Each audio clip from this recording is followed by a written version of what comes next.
Esenlikler yurttaşlar, aziz yurttaşlar. Bugün ben sizin bilen öğren için, öğren ağır, yani her birimiz için vacip olan bir mesele barada sohbet etmek isteyerim. Özümüze bir sorak verelim. Bir halk geçmişini unudanda neme bolyar? Dine tarihi itiyer mi? Yok. Ol öz yolunu hem yitiriyer. Ol öz tecrübesini hem yitiriyer. Ol öz inamını hem yitiriyer. En kıynançlı yeri bolsa, ol geleceğini kurmak için gerek olan sapakları hem yitiriyer. Şunun için ata babalarımız geçmişini bilmedik, geleceğini kurup bilmez diyen manidaki düşünceni nesilden nesile geçilip geliptir. Aziz yurttaşlar, adam öz adını unutsa, onu yine de yatladıp bolyar. Ama bir millet öz tarihini unutsa, onu dikeltmek has kın bolyar.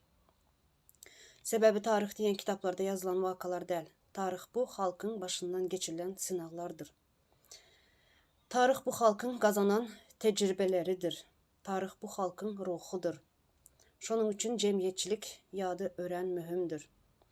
Endi bolsa size bir neçe sorak vermek isteyerim. Sonki gezek haçan öz tarihimiz barada cumhurp girettik. Sonki gezek haçan yaş nesli ata babalarımızın tecrübesi barada görün verdik.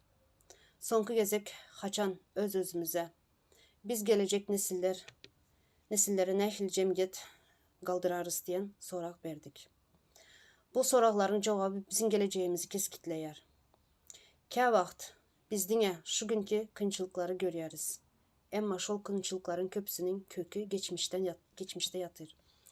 Geçmişten sapak alınmasa şol bir yanlışlıkları qaytalanıyar. Şunun için dünyanın ösen cemiyetleri tarihi öğrenirler. Arşivleri koruyalar. Kitaplarını saklayalar. Fikir alışıyalar. Sebebi onlar govu düşünüyorlar. Yadı güçlü olan cemiyet has berk cemiyettir. Aziz yurttaşlar, yine bir mühim mesele var. Ol hem bolsa cevapkerçilik. Köpümüz öz özümüze şeyle sorak vermeyeriz. Men cemiyet için neme ediyerin. Biz köplenç başka biri eder, kimdir biri çözer deyip garaşıyoruz. Emma güçlü cemiyet garaşan adamlardan del. Cevapkerçilik duyan adamlardan kuruluyar. Her bir muğalım, her bir ene, her bir ata, her bir yaş, her bir işçi, her bir talip cemiyetin geleceğine tesir eder. Türkmen halkında bir dana söz var. Ağzı birlik güçtür. Ama ağzı birlik dinle bir yerde durmak değil. Ağzı birlik birek bireye hürmet koymaktır. Birbirimizi dinlemektir. Bilim almaktır. Fikirlenmektir. Cevapkerçiliktir. Sonki yıllarda dünya öğren çalt ütkeyer. Emeli an ösyer, texnologiya ösyer, ılım ösyer. Ama bir zat ütkemeyer. Ol hem bolsa, bilimli cemiyet hemişe güçlü bolyar. Bilimsizlik bolsa cemiyeti goşadyar. Şunun için en ulu baylık gazdır. Ne nebittir, ne de altındır. En ulu baylık bilimdir. En ulu baylık fikirlenyen adamdır. En ulu baylık hakikati gözlemeye heves eden yaş nesildir. Aziz yurttaşlar, gelecek nesiller bizi nehliyatlar. Biz onlara nehli görelde koyarız. Biz dine yaşayarız mı? Ya da cemiyetimize peyda getiriyeriz mi? Bu soruları her birimiz öz özümüze vermeli. Sebebi cemiyet bir günde ütkemeyer. Ol adamın ütkemeyi bilen başlanır.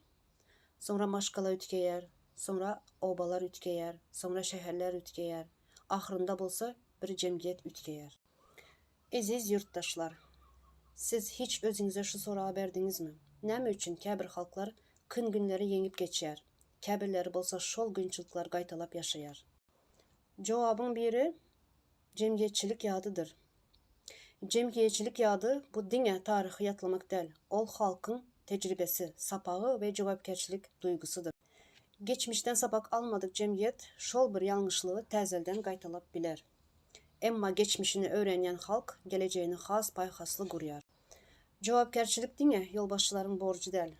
her bir ene atanın, mugallimın, yaşın ve yurttaşın öz cemiyetinin önünde cevapkerçiliği var. Güçlü cemiyet her bir adamın eden küçücük govu işinden başlanıyor. Aziz yurttaşlar, şunu yattan çıkarmang. Gaz kutarıp biler, nebit kutarıp biler, altın hem kutarıp biler. Emma bir yurdun en ulu baylığı hiç vakt kutarmayar. Ol hem bolsa bilimli, cevapkar ve azat fikir eden adamlardır. Yadını korayan halk, geleceğini korayar. Yurttaşlar, indi size bir neçe soraklar hazırladım.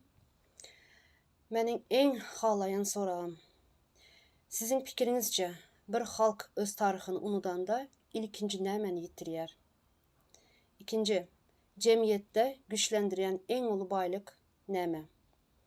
Üçüncü, siz çağalarınıza ilkinci öğretmeli zat nəmə deyip fikir ediyeniz? Dördüncü, cevapkerçilik nereden başlanır? Maşkaladan mı, mektepten mi ya da cemiyetten mi? Beşinci, sizin fikrinizce cemiyetçilik yadını ne edip korap? Yurttaşlar, son sözüme de şuları koşup geçecek. Gelin geçmişimizi öğrenelim, kitap okalım, yaşlarımızı bilim almaya heveslendirelim. Birbirimize hormat koyalım, cevapkerçilikli bolalım.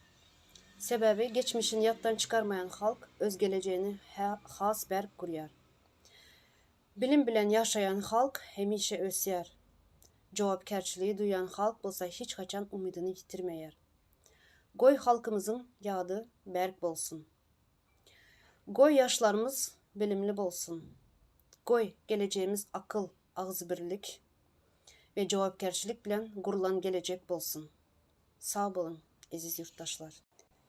Fikirlerinizi ve verilen sorakların cevaplarını tesvirlerde paylaşıp bilirsiniz. Ve kanalımıza abone olun. Sağ olun yurttaşlar.